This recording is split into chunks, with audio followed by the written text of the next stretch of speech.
क्या आप अपनी जमीन की नाप करवाना चाहते हैं, लेकिन अदालती फीस, वकीलों की फीस और तमाम तरह के सरकारी कागज जुटाने के चक्कर में आप अपनी जमीन की नाप नहीं करवा रहे हैं, तो ये वीडियो आपके लिए है। क्योंकि आज की वीडियो में मैं आपको बहुत ही महत्वपूर्ण जानकारी देने वाला हूं कि कैसे आप बिना वकीलों की फीस, बिना अदालत की फीस और बिना किसी परेशानी के आप अपनी जमीन की नाप करवा सकते हैं। देखिए, उत्तर प्रदेश राजस्व संहिता नियमावली 2016 के नियम 22 के उपनियम 13 में किसानों के हित में एक बहुत ही महत्वपूर्ण प्रावधान दिया गया है,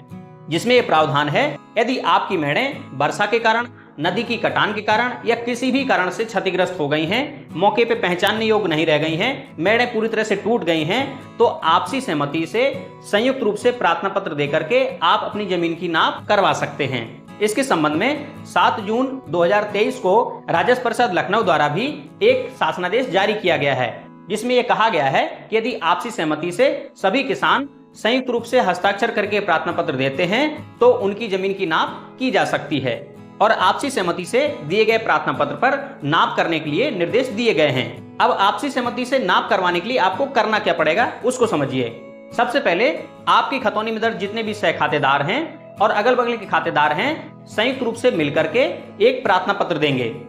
इस प्रार्थना पत्र के साथ आप खतौनी की नकल और नक्शे की नकल और खसरे की नकल भी लगा सकते हैं। इस प्रार्थना पत्र को आप तहसील दिवस में, जो महीने के पहले और तीसरे शनिवार को प्रत्येक तहसील में लगता है, या फिर थाना दिवस में, जो महीने के दूसरे और चौथे शनिवार को हर थाने पर लगता है, वहां जाकर के आप दे सकते हैं। इसके साथ ही इस प्रार्थना पत्र को आप सीधे तहसील में जाकर के तहसील के एसडीएम यानी उप जिलाधिकारी को भी दे सकते हैं।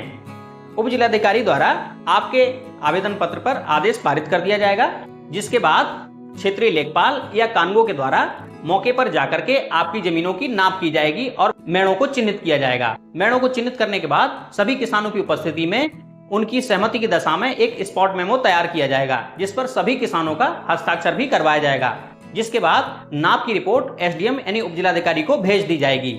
आपसी सहमति से किए गए इस सीमांकन से यदि कोई पक्ष सहमत नहीं है तो वह व्यक्ति उत्तर प्रदेश राजस्व संहिता 2006 की धारा 24 के अंतर्गत अपनी पक्की नाप का आवेदन एसडीएम कोर्ट में दे सकता है। पक्की नाप क्या होती है, कितने दिन में होती है, कौन कौन से कागज लगते हैं, कितनी फीस लगती है और पूरी प्रक्रिया क्या है, स्टेप बाय स्टेप मैंने इस वीडियो में बताया है, जिसे आप यहाँ क्लिक करके देख सकते हैं। यदि आपका भी राजस्व विभाग से जुड़ी योजनाओं या कार्यों जैसे खसरा, खतौनी, नक्शा, बंदोबस्त, बैनामा, वसीयत, दाखिल खारिज, जमीन की नाप या जमीन से जुड़ी किसी भी तरह की समस्या का कोई प्रश्न हो तो आप बेझिझक कमेंट बॉक्स में लिख करके पूछ सकते हैं। मैं आपके प्रश्न को सवाल आपके जवाब हमारे सीरीज में शामिल करने की कोशिश करूंगा।